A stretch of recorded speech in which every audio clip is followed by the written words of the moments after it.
Inventário, testamento e doação em vida não resolvem nada para sua família. Imagina a seguinte cena: alguém trabalha a vida inteira, compra imóveis, junta patrimônio, deixa tudo pronto para a família. E quando essa pessoa parte, os filhos descobrem que boa parte da herança não vai ficar com eles. Fica com o Estado, com o cartório, com o advogado. Infelizmente, essa é a realidade da maioria das famílias brasileiras. E o pior, muitas vezes isso acontece porque as pessoas acreditam que estão protegidas com um testamento ou com uma doação em vida. Só que o futuro da família não se resolve com papéis soltos. Não bastava escrever a última vontade e nem mesmo fazer uma doação. Essas medidas até parecem solução, mas na verdade elas escondem armadilhas que podem custar muito caro. E é sobre isso que eu quero falar com você. Porque o inventário, testamento, doação em vida não resolve nada para sua família. Se você já pensou em algum desses caminhos, fica aqui comigo até o final, porque entender isso pode significar a diferença entre deixar paz ou deixar problemas para sua família. Quando não existe o planejamento, o caminho natural é sempre o mesmo: inventário. E aqui que está a verdade dura. Ninguém sai melhor de um inventário do que quando entra. O patrimônio de 1 milhão, por exemplo, pode facilmente se transformar em pouco mais de 600, 700 mil depois de passar pela máquina de impostos, cartórios, taxas, advogados. E isso acontece todos os dias com milhares de famílias. Mas o inventário não cobra apenas dinheiro, ele cobra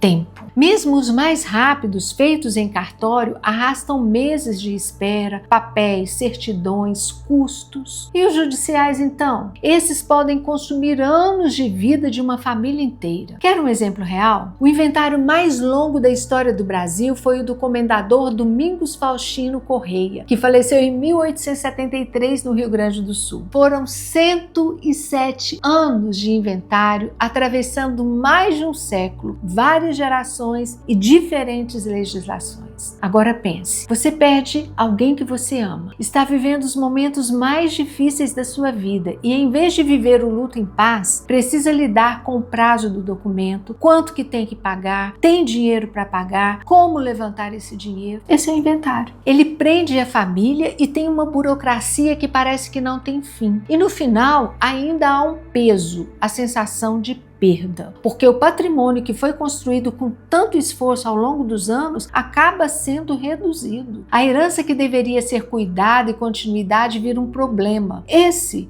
é o custo invisível do inventário. Ele drena não só o patrimônio, mas também a energia emocional de toda a família. Quando nós falamos em inventário, tem gente que pensa: mas eu sei como que resolve isso. Eu faço uma doação ali para os meus filhos, coloco no nome deles, mas mantenho o usufruto. Assim eu continuo morando naquele imóvel e está tudo certo. Esse é um dos grandes enganos. E sabe por quê? Porque os custos de uma doação em vida são praticamente os mesmos de um inventário. Você paga imposto altíssimo, paga cartório, paga taxas, não há uma economia real. E o pior, a doação em vida pode trazer um problema muito maior que a perda da autonomia. Eu vou te dar um exemplo real. Uma família decidiu doar um imóvel para os filhos, mantendo apenas o usufruto. Anos depois, surgiu uma oportunidade de transformar aquele imóvel em um empreendimento que poderia multiplicar o patrimônio daquela família. Os pais queriam aproveitar, os filhos também estavam de acordo, mas havia um detalhe. Um dos filhos estava num processo de divórcio e a ex-esposa, que ainda constava como cônjuge, se recusou a assinar. Sabe qual foi o resultado? O negócio não aconteceu. A família perdeu uma oportunidade única e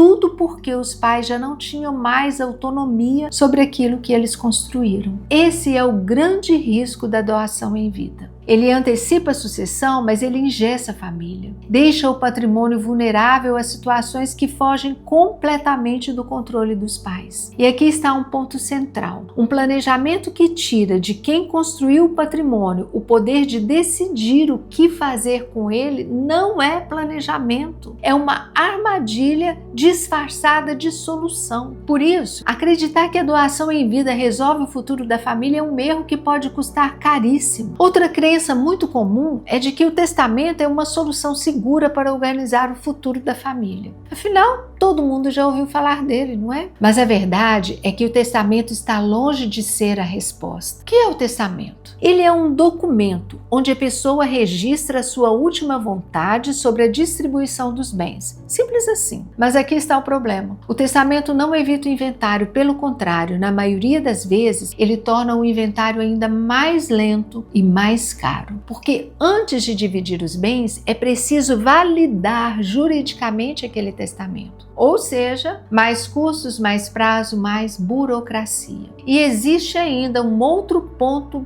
mais delicado. O testamento muitas vezes é combustível para brigas familiares. Em vez de trazer paz, ele acende disputas. É comum herdeiros questionarem se o falecido estava realmente em plena consciência, se a disposição dos bens foi justa ou se alguém foi favorecido indevidamente. Quer um exemplo conhecido? O caso do apresentador Gugu Liberato. Mesmo com o testamento, a sucessão transformou aquela família em uma vida de batalha judicial estampada nos jornais, com familiares brigando por herança. Esse é apenas um exemplo de algo que acontece em muitas famílias longe dos holofotes. O testamento, que deveria dar tranquilidade, frequentemente gera ainda mais conflitos. E se o objetivo do planejamento patrimonial da família é justamente evitar disputas, reduzir custos e dar serenidade, fica claro que o testamento sozinho não cumpre esse papel. No fim, o testamento é apenas uma manifestação de última vontade. Mas a vontade por si só não organiza patrimônio e não garante paz para a família. Quando percebem que inventário, testamento e doação em vida não são a resposta, muitas famílias recorrem a outras alternativas, como por exemplo o seguro de vida. E a lógica é simples: deixo uma quantia em dinheiro para os meus filhos e com isso eles conseguem pagar os custos do inventário sem precisar vender bens às pressas. À primeira vista parece um pouco inteligente, mas na prática o que acontece em muitos casos é que o valor do seguro acaba sendo consumido exatamente por aquilo que deveria ser evitado: impostos, taxas, honorários e burocracia. Ou seja, aquilo que foi pensado como um cuidado muitas vezes se transforma apenas em combustível para a máquina do inventário. O dinheiro não chega como um presente de segurança para a família, ele chega para tapar o buraco deixado pela falta de planejamento. E isso mostra uma verdade absolutamente incômoda. Muitas soluções aparentemente comuns, como seguro de vida, não substituem o planejamento patrimonial da família bem estruturado, porque no fundo eles não organizam a sucessão, apenas amenizam um problema que continua existindo. E o resultado é sempre o mesmo: a família gasta energia, gasta tempo, dinheiro para resolver o que poderia ter sido prevenido.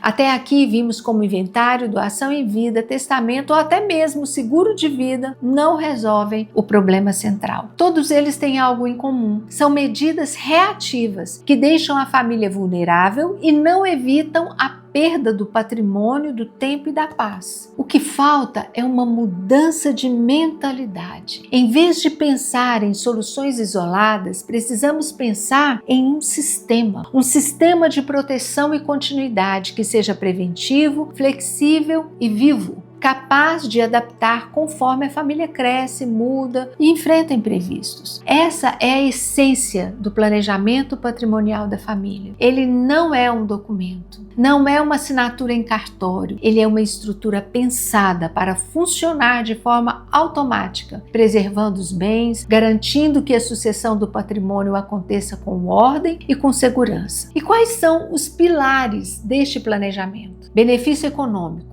Ele reduz a perda patrimonial, evitando que uma parte significativa vá para impostos, cartórios e advogados. Segundo, benefício emocional, dando tranquilidade à família que não precisará enfrentar burocracias intermináveis em meio ao luto. Terceiro, benefício de tempo, onde permite que a sucessão do patrimônio ocorra de forma mais rápida, fluida e sem travas que podem durar décadas. Essa é a mudança de paradigma que já é realidade em países como França e Estados Unidos, onde a cultura do planejamento patrimonial faz parte da vida das pessoas. Lá não é comum falar em inventário porque as famílias já organizaram tudo de antemão. E é essa mentalidade que precisa ser cada vez mais incorporada ao Brasil, porque esperar para resolver depois é entregar o patrimônio da família para o acaso e para os custos que sempre vêm junto com ele.